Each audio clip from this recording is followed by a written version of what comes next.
எப்படி கற்றுக்கிட்ட சைக்கிள் ஓட்டுறதுக்கு? அண்ணா வந்து ஃபஸ்ட்டு சொன்னான், நீ வந்து நல்லா அழகாக ஓட்டு அப்படி. இப்போ வந்து ஒரு காலில் பெடல் வச்சுக்கோ, ஒரு காலை ஒரு பெடலை இப்படி கொஞ்சம் தூரம் மேலே தூக்கிட்டு இப்படி நல்லா அமுக்கு. அப்போ வந்து அது வந்து போகும். இப்போ அமுக்கும் போது இந்த சைடில் உள்ளது மேலே வருமா, அப்போ அங்கேயும் அமுக்கு. அப்படி அப்படி பேலன்ஸ் பண்ணி போ. இப்படி காட்டு திரும்பிச்சுன்னா இப்படி அமுக்கு, இப்படி காட்டு திரும்பிச்சுன்னா இப்படி அமுக்குன்னு சொன்னாங்க. அப்புறம் சரி நம்ம கூட தான் ஏசப்பா இருக்காரு அப்படின்னு சொல்லிட்டு நானும் சரின்னு சொல்லிட்டேன். அப்புறம் கொஞ்ச தூரம் ஓட்டின அப்புறம் எடுக்கட்டான்னு சொன்னான். சரி சும்மா தான் சொன்னேன், அதுக்கு நிஜமா எடுத்துட்டானா. அப்புறம் நான் கொஞ்சம் பயமா இருந்ததா, அப்புறம் நிஜமா நான் அப்புறம் திடீர்னு பார்த்தா நிஜமா ஓட்டுறேன்.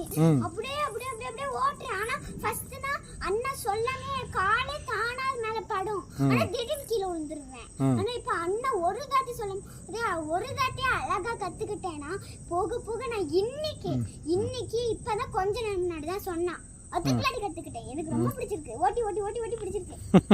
ஓட்ட ரொம்ப பிடிச்சிருக்கு. சரி, அப்ப இதுக்கு இப்ப யாருக்கு நீ தேங்க்ஸ் சொல்ல போற?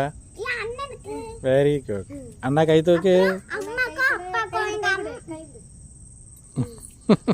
அந்த கை தர. அப்புறம் அண்ணனுக்கு மட்டும் இல்ல, அண்ணனை சொல்லி தந்தானா. ஆனா நீங்களும் வாங்கி தந்துக்கீங்க உங்க காசை அடிச்சு 3 சைக்கிள்.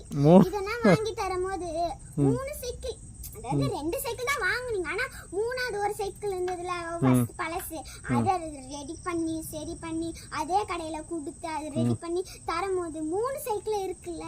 அப்போ வந்து என் மனசுக்கு தோணும், என்னோட அப்பாவும் அம்மாவும் எனக்காக கஷ்டப்பட்டு காசெல்லாம் வீணடிச்சு எங்களுக்காக சைக்கிள் வாங்கி தந்தாங்க. ஆனா அப்புறம் என் அண்ணன் எனக்கு சொல்லி தந்தானே அப்படின்னு எனக்கு மனசுல தோணுது. அப்போ என்னோட என் அம்மா அப்பா என் அண்ணன் இவங்க 3 பேரும் ரொம்ப கிரேட். பாய் பாய் டாடா. என் மம்மி பார்க்கணும் இதை.